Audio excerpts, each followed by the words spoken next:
नका ओढू तुम्ही, मला नका ओढू ना. ओढू नकोस, ओढू नकोस. हे बघ फुलिया, तुझा आहेत ना. डॉक्टरांनी सांगितलं आहे की ही कवा बी हिंसा करू शकते, तर जरा सांभाळून राहा.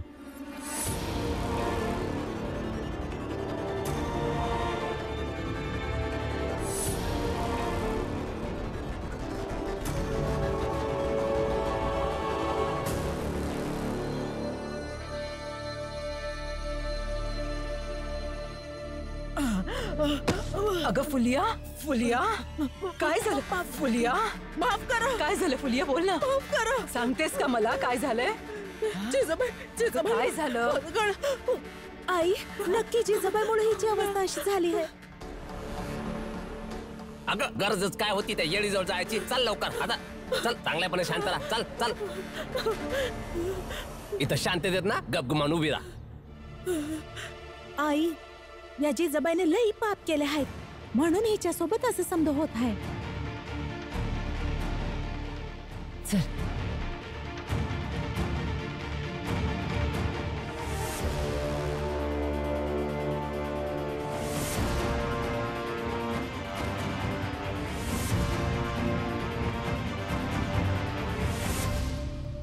जोखू, जरा हात पुढं कर. अरे काय झालं? हे पैक ठेव आणि नुकसानाची भरपाई कर. एवढे एवढे पैसे कुठं आणलेत तू? दचकू नकोस आणि कोणाला सांगू बी नकोस. ते महाराज आहेत ना, अरे ज्यांचं ते अधिकार आहेत ना आपल्या चाळीत येतात, त्यांनी दिलं आहे. हे जाणून घ्यायला की जिजाबाई खरंच येडी झाली आहे की येडेपणाचा नाटक करत आहे. अच्छा ठीक आहे, मग मग आपण संघ राहून शोध घेऊया. मी आना तुझ्या सोबतच आहे, तू काळजी करू नकोस. मला नकोय तुझी साथ, आला मोठा साथ देणारा. अरे तुझा साथ लय अजीब आहे, तुझा काही बी भरोसा नाही. जेव्हा मनात आलं की साथ देशील आणि जेव्हा मनात नसेल सोडून पळून जाशील.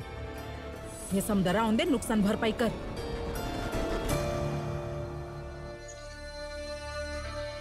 ठीक आहे मग, पैसे तर मला भेटलेच आहेत. जाय आता, रोज मार खात राहता येडीकडून. मला काय, मला तर घरचे खर्च खूप वाढले आहेत. आईचा उपचार करायला हवा आणि त्यांच्या उपचाराकरता पैका हवं.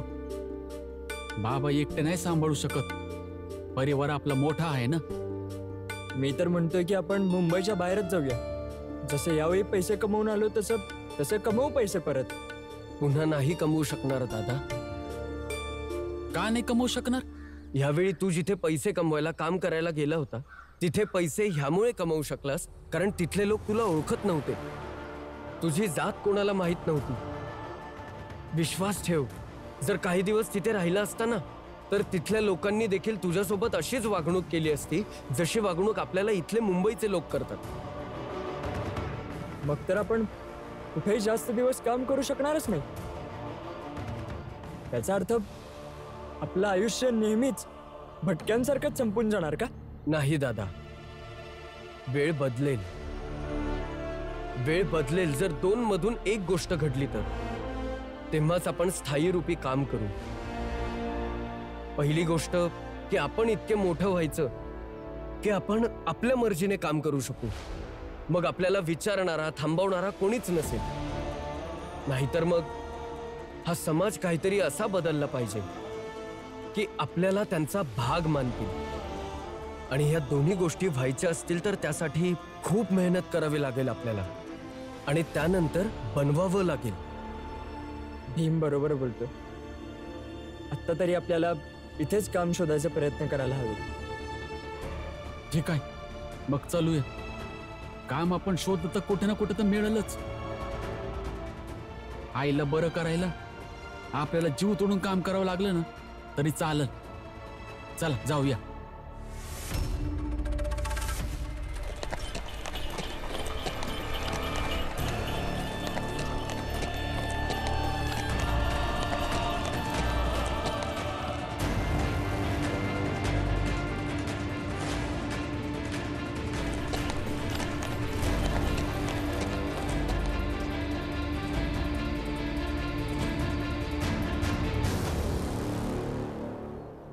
तुम्ही तिघे भाऊ कुठे चाललात? काही काम शोधायला चाललोय. ठीक आहे. तुम्ही दोघं काम शोधायला जाऊ शकता. आणि भीमराव, तू काम शोधू नाही शकत, कारण शिष्यवृत्ती देताना महाराजांनी हे ठरवलं होतं की ग्रॅज्युएशन नंतर तू फक्त बडोद्यामध्ये येऊन काम करशील. काय? हे कसं शक्य आहे सर? बोलणं झालं ना. तुला जिजाबाईची काळजी घ्यायची आहे ना, तर जाऊन काळजी घे. काळजी तर मी घेणारच त्यांची.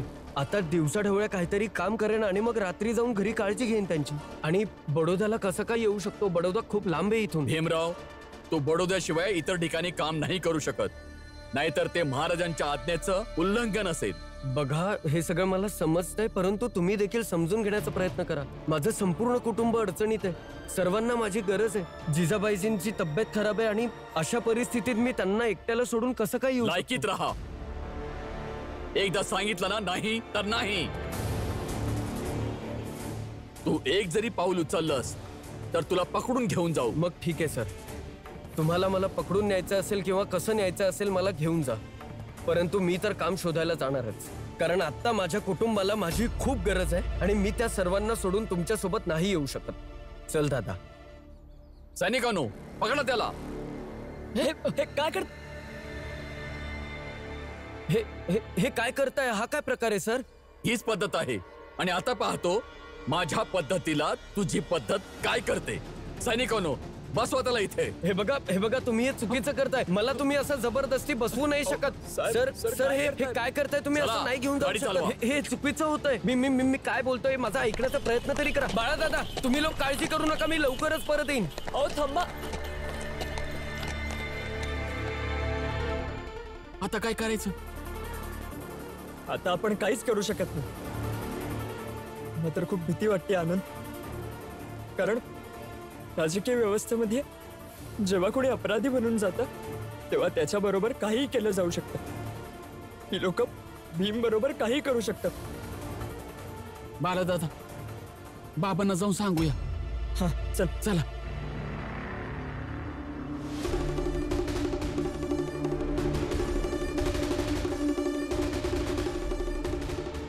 चला. भीम कोणत्या तरी पिंजऱ्यात अडकलास ना, आणि पिंजऱ्यात अडकलेल्या वाघाला सुद्धा मांजर बनवलं जाऊ शकतं. तर मग ही भीम काय चीज आहे?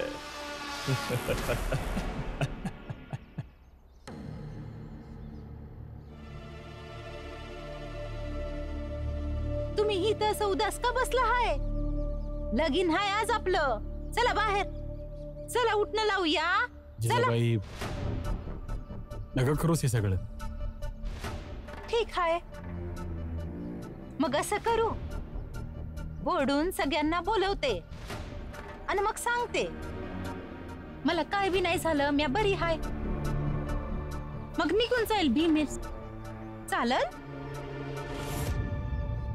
ह्या एकच गोष्टीनं तू मला किती वेळा भ्या दाखवणार आहेस? किती नाही, कवापर्यंत. असं विचारा की कवापर्यंत भ्या दाखविणार. तवर भ्या दाखवणार जोवर तुम्ही घाबरत राहणार. पण मला असं वाटतं का तुम्हाला घाबरत राहिलं पाहिजे, नाहीतर भीम निघून जाईल बडोद्याला. या समधी. अरे ऐका, या लवकर लवकर या. हळद लावायची हाय. या लवकर या. या तुम्ही बी या. या तुम्ही या. चला चला. या चला चला. बसा बसा इथं बसा. आधी मी हळद लावते. हा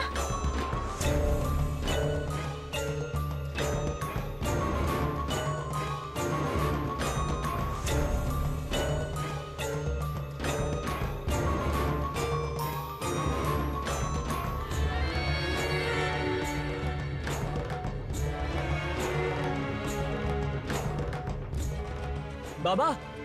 बाबा. बाबा, काय झालं? ते महाराजांचे अधिकारी भीमला पकडून घेऊन गेले.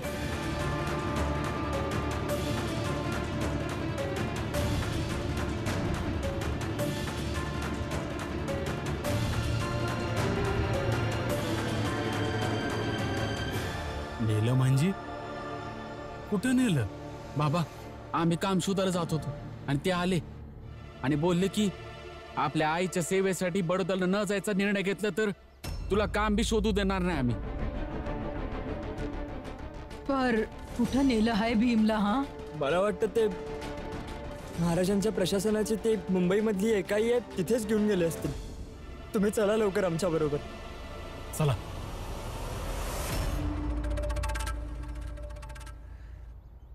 अरे माझा नवरा बिना हळदी वगैरे कसा काय जाऊ शकतो? अजून हळदी लावणं बाकी आहे. तुम्ही बसा मी हळद लावते. जिजाबाई जरा माझं ऐक तू. जिजाबाई, काय नाटक लावलंयस हे? तिथं भीम अडचणीत आहे, जाऊ दे दादाला.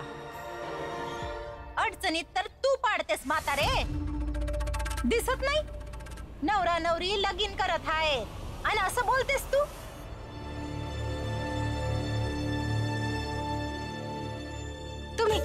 तुम्ही बसा की.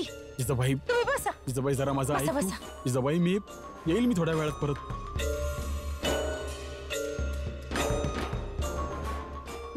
मी एक गोष्ट सांगू तुम्हासनी. ठीक आहे, लावतो मी हळद, लावतो.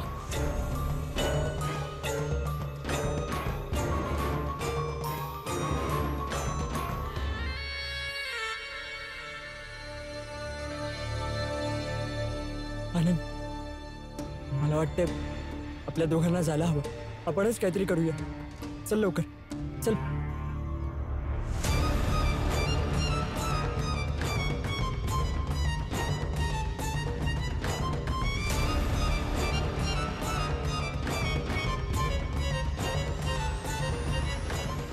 माझा नवरा किती सुंदर आहे ना?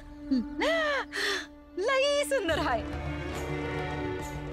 आणि हळद लावल्यानंतर तर अजून बी सुंदर दिसतायत. शोभा, चल आपण जाऊन भीमला शोधूया. चल.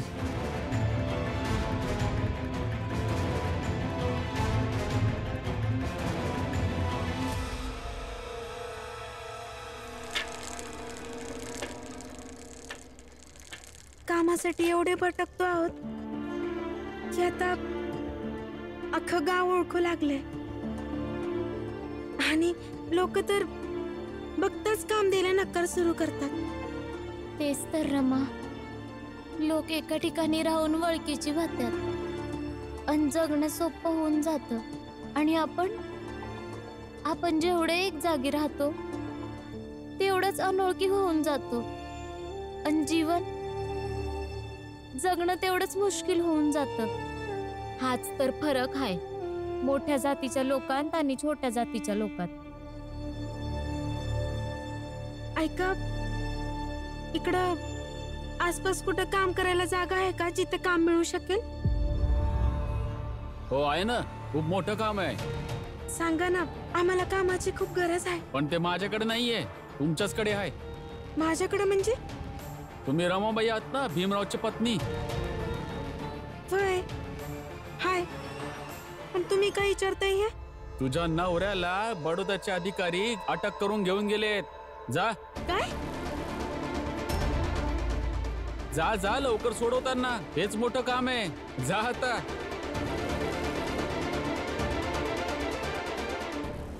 आता तुम्ही पण जा ना, जाऊन सोडवा त्याला. हीच लायकी आहे तुमची. काम पाहिजे त्यांना. तुम्ही ना फक्त इकडे तिकडे वेड्यासारखं फिरत राहा. काय नाव आहे तुमचं? बोला, काय नाव आहे तुमचं? सुरेश. कोण सुरेश? आम्ही तर कधी ऐकलं नाही तुमचं नाव. ओळखत बी नाही आम्ही तुम्हाला. वाटतंय एवढे मोठे नाहीत की ह्यांच्याबद्दल कुठं ऐकू आपण. काय फालतुगिरीचं बोलताय? नाही नाही, बडबड नाही. आम्ही तर फक्त हे सांगतोय की तुम्ही रमाला आणि भीम भाऊला ओळखता, पण आम्ही आम्ही तुम्हाला नाही ओळखत. आता हे नाही बोलणार, ह्यानं तुम्हीच अंदाज लावा की कोणाची काय लायकी आहे. कारण तुमच्यासारखं दुसऱ्यांचा अपमान करणं, दुसऱ्यांना खाली दाखवणं आमचा संस्कार नाही. चल. आता तुम्ही मला हळद लावा. जिजाबाई तिकडं भीम एकटा आहे. मारू दे भीमला. तू तोंड सांभाळून बोल जिजाबाई. अरे रामजी भाऊ, जिजाबाई तर येडी बाई हाय आणि येड्या लोकांचं काय ऐकायचं. म्हणून राग करू नका, लावून घ्या हळद.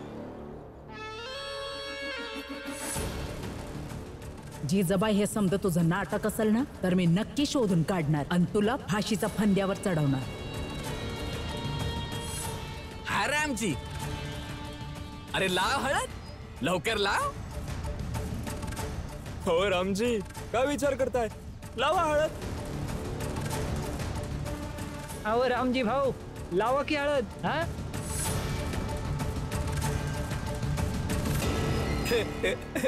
भाऊ, नुकसान भरपाई केली. आता मला जरा बरं वाटतंय. आता तर मस्त रामजीच्या लग्नात नाचणार आहे म्या. रामजी, लाव की हळद. लाव जिजाबाईसनी पण. बरोबर बोलत आहे, बरोबर बोलत आहेत. लावा लावा मला हळद. लावा लावा की हळद.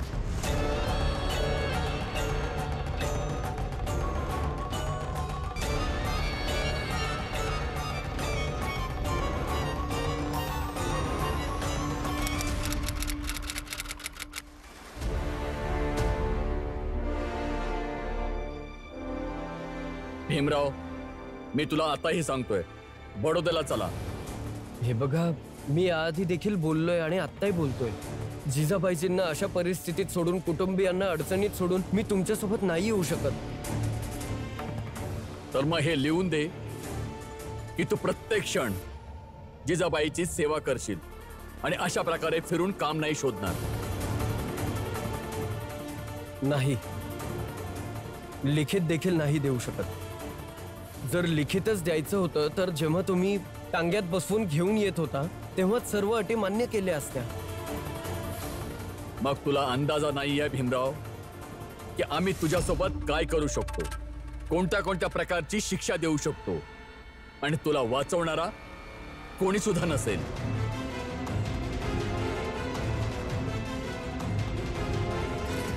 तुम्ही असं कसं थांबू शकता आम्हाला? रमा,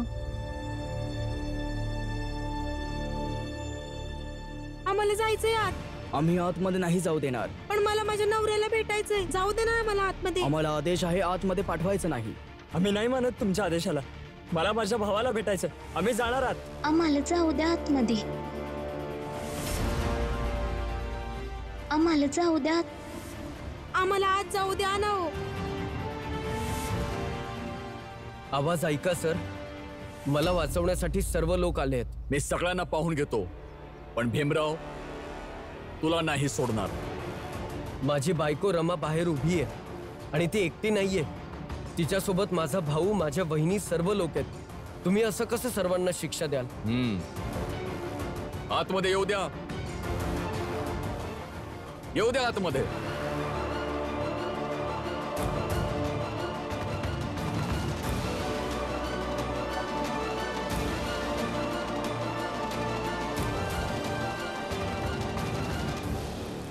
या या या.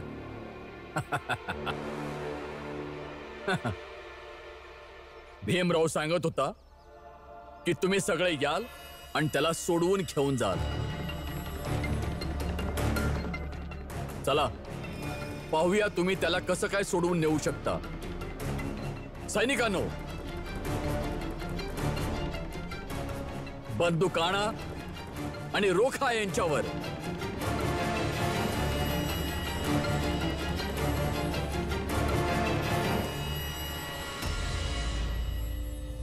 सर,